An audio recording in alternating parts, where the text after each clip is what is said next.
तो हुआ यूं कि एक बहुत बड़ी हाई प्रोफाइल राजकीय यात्रा, जिसकी महीनों से तैयारी चल रही थी, अचानक ही रद्द हो गई।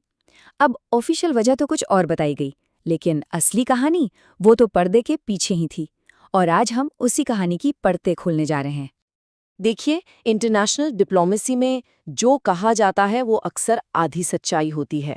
तो चलिए, जो जानकारी हमारे पास है उसके आधार पर ये समझने की कोशिश करते हैं कि बंद दरवाजों के पीछे आखिर ऐसा क्या हुआ कि दुनिया के दो सबसे बड़े लोकतंत्रों के बीच एक इतना जरूरी दौरा पटरी से ही उतर गया।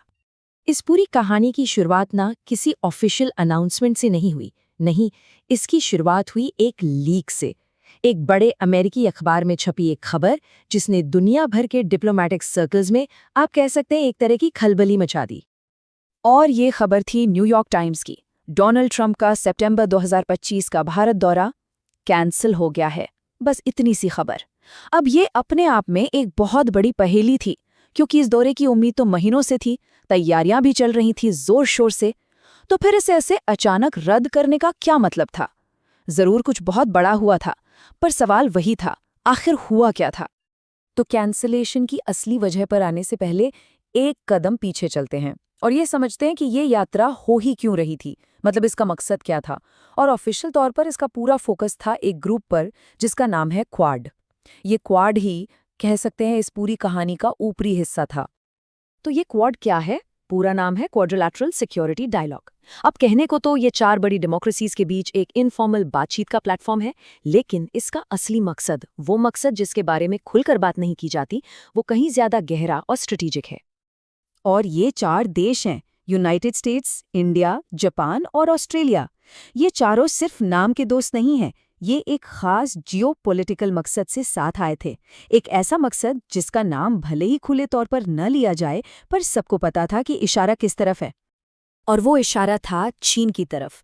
क्वाड का मेन मकसद, भले ही इसे सीधे सीधे न कहा जाए, इंडो पैसिफिक में चीन के बढ़ते असर को काउंटर करना था। तो ऑफिशियल कहानी ये थी कि ट्रंप भारत में एक एंटी चाइना समिट में आ रहे थे। सुनने में सब कुछ एकदम सीधा साधा लगता है ना, पर कहानी इतनी सीधी थी नहीं। इस बड़ी जियोपॉलिटिकल शतरंज के बिसात के पीछे, डिप्लोमेसी के पर्दे के पीछे, दो बहुत शक्तिशाली नेताओं के बीच एक पर्सनल टकराव, एक ईगो क्लैश पनप रहा था।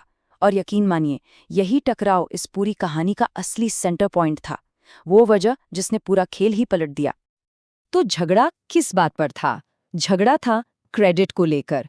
क्रेडिट किस बात का? हाल ही में हुए भारत पाकिस्तान सीज फायर का, जिसे ऑपरेशन सिंदूर कोड नेम दिया गया था। अब ये कोई छोटी मोटी बात नहीं थी कि भाई क्रेडिट कौन लेगा। नहीं, ये मामला था अपनी अपनी डोमेस्टिक पॉलिटिक्स में इमेज बनाने का और इंटरनेशनल स्टेज पर अपनी धाक जमाने का। यहाँ पर आकर दोनों लीडर्स की जरूरतें आपस में टकरा गईं। एक तरफ थे डोनाल्ड ट्रंप, जिन्हें अपनी फॉरेन पॉलिसी के लिए एक पब्लिक विन की सख्त जरूरत थी, और दूसरी तरफ थे नरेंद्र मोदी, जिनके लिए ये बेहद जरूरी था कि वो अपने देश में एक मजबूत नेता के तौर पर दिखें, एक ऐसा नेता जो अमेरिका से ऑर्डर नहीं लेता। तो एक को जीत चाहिए थी, दूसरे को अपनी इमेज बचानी थी, और यहीं से सारा टकराव शुरू हुआ। और ट्रंप ने इस बात को छुपाया भी नहीं। उन्होंने तो साफ साफ कहा, जैसा कि इस कोर्ट में देखा जा सकता है, कि भाई मैंने भारत से कहा कि सीज फायर मान लो तो मैं तुम्हें एक बढ़िया ट्रेड डील दूंगा। मतलब उन्होंने इसे एक लेन देन बना दिया, एक डील, और वो खुद को डील मेकर की तरह पेश कर रहे थे, जहां बॉस वही थे। अब ये पॉइंट समझना बहुत जरूरी है। ये मामला सिर्फ इंटरनेशनल डिप्लोमेसी का नहीं था, इसका सीधा कनेक्शन था भारत की अपनी घरेलू राजनीति से।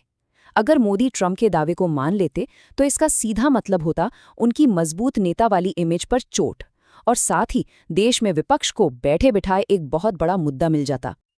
तो जब ट्रंप की तरफ से दबाव बढ़ने लगा, टैरिफ की धमकियां आने लगीं, तो भारत चुप नहीं बैठा, बल्कि उसने एक ऐसा दाव चला जिसकी उम्मीद शायद किसी को नहीं थी। उसने अपनी डिप्लोमेटिक चाल ही बदल दी और इस जियोपॉलिटिकल चेसबोर्ड पर एक नया गेम शुरू कर दिया। और ये सब हुआ बहुत तेजी से। पहले चीन के फॉरेन मिनिस्टर भारत आए, फिर भारत के नेशनल सिक्योरिटी एडवाइजर और फॉरेन मिनिस्टर रूस पहुंचे, और फिर सबसे बड़ी बात, प्रधानमंत्री मोदी खुद गलवान घाटी की घटना के बाद पहली बार चीन पहुंच गए।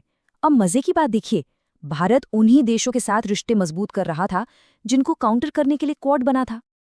ये अमेरिका के लिए एक बहुत ही क्लियर मैसेज था।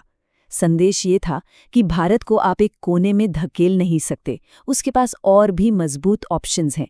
ये एक क्लासिक जियोपॉलिटिकल मूव था, ये दिखाने के लिए कि इंडिया अपनी इंडिपेंडेंट फॉरेन पॉलिसी फॉलो करेगा, प्रेशर चाहे कहीं से भी आए।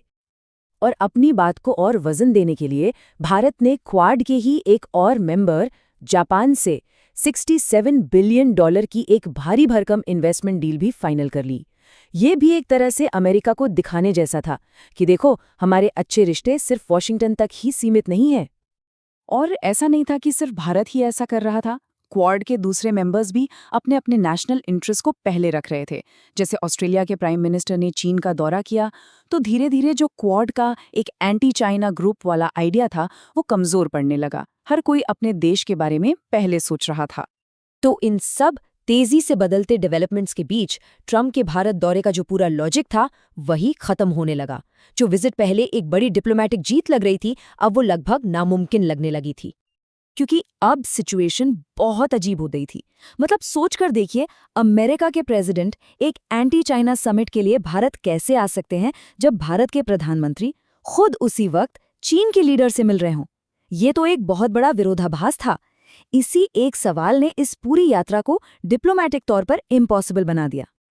तो आखिर में हमें ये समझना होगा कि ये कैंसलेशन कोई अचानक लिया गया फैसला नहीं था। ये तो उस high level geopolitical chess game का एक लॉजिकल नतीजा था, जो पर्सनल ईगो और नेशनल इंटरेस्ट के बीच खेला जा रहा था। ये यात्रा अब एक डिप्लोमेटिक विन नहीं, बल्कि एक पॉलिटिकल लायबिलिटी, एक बोझ बन चुकी थी। तो ये एक घटना हमें आज की दुनिया में ग्लोबल अलायंसेस के फ्यूचर के बारे में क्या बताती है? शायद यही कि पुराने मजबूत गठबंधन अब पहले जैसे नहीं रहे। वो अब ज़्यादा फ्लूइड हो गए हैं, मतलब ज़्यादा लचीले, और उन्हें अक्सर सालों पुरानी पॉलिसी से ज़्यादा टॉप पर बैठे नेताओं की पर्सनल केमिस्ट्री या उनकी ईगो ज़्यादा प्रभावित करते हैं।